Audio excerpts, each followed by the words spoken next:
Assalamualaikum warahmatullahi wabarakatuh.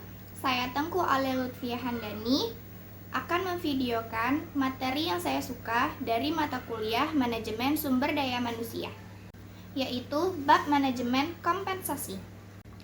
Sebelumnya saya akan menjelaskan tentang apa itu kompensasi. Kompensasi adalah semua pendapatan yang berbentuk uang, barang langsung atau tidak langsung, yang diterima karyawan sebagai imbalan dan jasa yang diberikan pada perusahaan. Kompensasi juga dapat dikatakan sebagai imbalan baik secara finansial maupun non-finansial yang diberikan kepada karyawan atas pekerjaan yang telah dilakukannya dalam suatu organisasi. Maksud finansial di sini dapat berupa uang atau sesuatu yang dapat diukur dengan uang. Sedangkan non-finansial dapat berupa penghargaan, kenaikan jabatan, kondisi kerja, dan yang lainnya.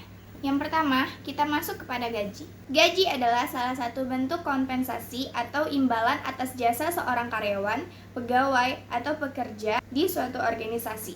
Gaji biasanya diberikan kepada pegawai atau karyawan tetap yang kompensasinya diberikan secara rutin dalam periode tertentu dan biasanya dihitung dalam jangka yang telah ditentukan seperti mingguan atau bulanan.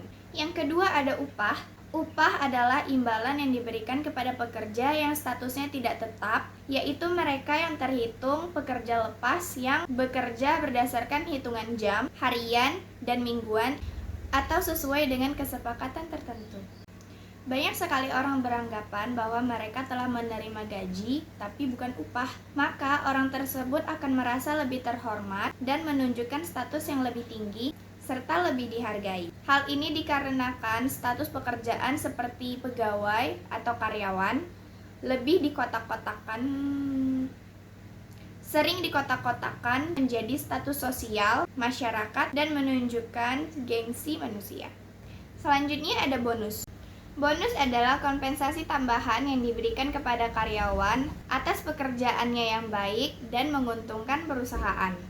Bonus bisa digunakan sebagai penghargaan atau tujuan-tujuan spesifik yang ditetapkan oleh perusahaan atau untuk dedikasinya kepada perusahaan. Selanjutnya ada insentif. Insentif adalah kompensasi khusus yang diberikan perusahaan kepada karyawannya di luar gaji atau upah utamanya. Selanjutnya adalah tunjangan. Kompensasi tunjangan ini dapat didefinisikan sebagai sebuah bentuk pembayaran imbalan jasa kepada tenaga kerja oleh perusahaan dalam bentuk moneter ataupun dalam bentuk lain secara tidak langsung, yang manfaatnya dapat diterima dan dirasakan oleh karyawan agar dapat melanjutkan pekerjaannya. Selanjutnya ada fringe benefits. Fringe benefits adalah sebuah layanan yang diberikan oleh perusahaan pada pekerja di luar hak upah dan gaji. Kompensasi ini dapat berupa paket hadiah liburan, sertifikat, uang tunai, kendaraan kerja, dan yang lainnya. Namun, hal ini masuk ke dalam pendapatan kotor karyawan, sehingga perlu ada penjelasan yang jelas untuk mengatur pembayaran pajak.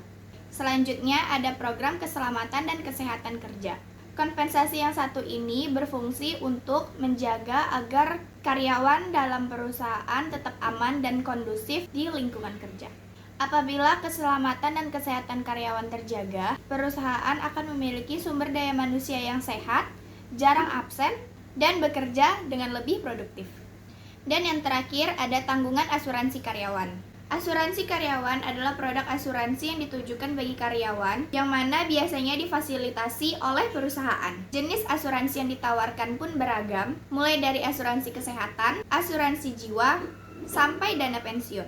Itu saja yang dapat saya sampaikan. Apabila ada kesalahan, mohon dimaafkan. Assalamualaikum warahmatullahi wabarakatuh.